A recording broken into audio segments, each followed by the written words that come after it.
Physical refining செய்யப்பட்ட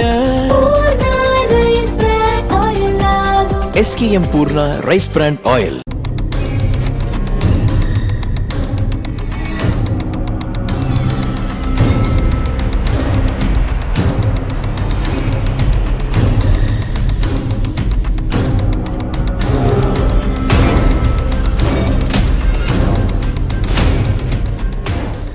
தூத்துக்குடி மாவட்டம் வாகைக்குளம் பகுதியில் நேற்று மாலை உருவான அரிதிலும் அரிதான ராட்சத சுழல் காற்று நடுங்க வைத்தது. பகல் முழுதும் வெயில் சுட்டரித்த நிலையில் மாலை 4:30 மணியளவில் கிளைமேட் மாறியது. மேகக்கூட்டம் திரண்டது.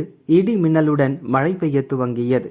அந்த நேரத்தில்தான் வாகைக்குளம் ஏரியாவில் இந்த ராட்சத சுழல் உருவானது. ஏர்போர்ட் அருகே உள்ள சுங்கச்சாவடி, தீம் பார்க் சின்னாபின்னமாகின. மேற்கூரைகள் பறந்தன. அந்த ஏரியாவில் நிறுத்தியிருந்த வாகனங்கள் கடும் சேதமடைந்தன. மின்கம்பங்கள் முறிந்தன. மரங்கள் வேரோடு பிடுங்கி எறியப்பட்டன. ஏர்போர்ட்டிலும் சுழல் காற்றின் தாக்கம் உணரப்பட்டது. கிட்டத்தட்ட அரை மணி நேரம் அந்த பேய் காற்று தாண்டவமாடியது. தீம் பார்க் செயற்கை அருவியில் குளித்துக் கொண்டிருந்த நெல்லை ஆறுமுகத்தாய், சோனிகா, ஆகாஷினி உள்பட 6 பேர் மீது மேற்கூரை விழுந்ததால் காயமடைந்தனர். பேய் காற்றுக்கு பிறகு அந்த பகுதியை சிதைந்து விட்டது.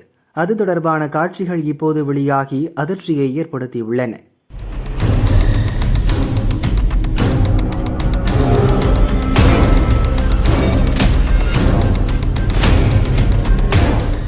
டொர்னாடோ என்பது மிகவும் அரிதாக வீசும் ராட்சத சூறாவளி காற்று. உலகிலேயே டொர்னாடோ பாதிப்புக்கு பெயர் போன நாடு அமெரிக்கா. ஆண்டுக்கு 1000க்கும் மேற்பட்ட டொர்னாடோ பேய் காற்று அமெரிக்காவை தாக்குகின்றன. அடுத்த இடங்களில் கனடா, வங்கதேசம், அர்ஜென்டினா ஆகிய நாடுகளும் உள்ளன. மற்ற நாடுகளில் அரிதாக டொர்னாடோ வருவதுண்டு. இந்தியாவை பொறுத்தவரை வடகிழக்கு மாநிலங்களில் அரிதாக நடக்கும். தரைப்பகுதியில் நிலவும் கடுமையான வெப்பக்காற்றுக்கும் மேகக்கூட்டத்தில் நிலவும் அதீத குளிர்காற்றுக்கும் இடையே நடக்கும் வினை காரணமாகவே இந்த டொர்னாடோ உருவாகிறது என்கின்றனர். மேகக்கூட்டத்திலிருந்து தரை வரை இடைவெளியின்றி இந்த சுழல் காற்று அடிக்கும். தரையிலிருந்து மேகக்கூட்டம் வரை இருக்கும் சுழல் தோற்றம் பார்க்கவே பயங்கரமாக இருக்கும். இந்த சுழலின் வேகம் மணிக்கு 100 முதல் 500 கிலோமீட்டர் அல்லது அதற்கு மேலும் நீடிக்க வாய்ப்புண்டு. இப்படியெல்லாம் இருந்தால்தான் அதற்கு டொர்னாடோ சூறாவளி காற்று என்று பெயர்.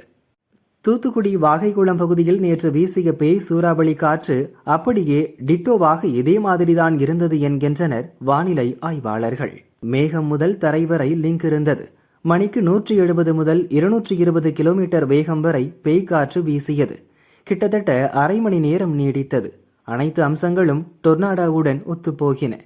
இந்த நிகழ்வு தமிழகத்தில் பதிவானதாக தெரியவில்லை. முன்பு ஒருமுறை கடலில் வந்திருக்கிறது. 2015 கிட்டத்தட்ட இதே போன்ற ஒரு நிகழ்வு சங்கரன் கோவில் பகுதிக்கு வந்ததாக சொல்கின்றனர். கடந்த 50 ஆண்டுகளில் இந்தியாவிலேயே மொத்தம் 10 முதல் 20 நிகழ்வுகள்தான் இப்படி நடந்திருக்கும். எனவே தூத்துக்குடியை தாக்கிய சூறாவளி அரிதிலும் அரிதானது. இது உண்மையில் டொர்னாடோதானா என்பதை ஆய்வு செய்து ஆவணங்களில் பதிவு செய்ய வேண்டும். அதேபோல் சம்பவ இடங்களில் ஏற்பட்ட மொத்த பாதிப்புகளை அளவீடு செய்ய வேண்டும். சுழல் காற்றின் வேகம், அதன் அகலம், எங்கே தோன்றி எங்கே முடிந்தது, எவ்வளவு நேரம் நீடித்தது என்பது உள்ளிட்ட அனைத்து தரவுகளையும் தொழில்நுட்பங்கள் உதவியுடன் ஆய்வு செய்து பதிவு செய்ய வேண்டும். இந்த அரிய நிகழ்வு பற்றி அதிகாரப்பூர்வமான தகவல்களை வானிலை மையம் வெளியிட வேண்டும் என்றும் வானிலை ஆய்வாளர்களும் ஆர்வலர்களும் வலியுறுத்தி வருகின்றனர்.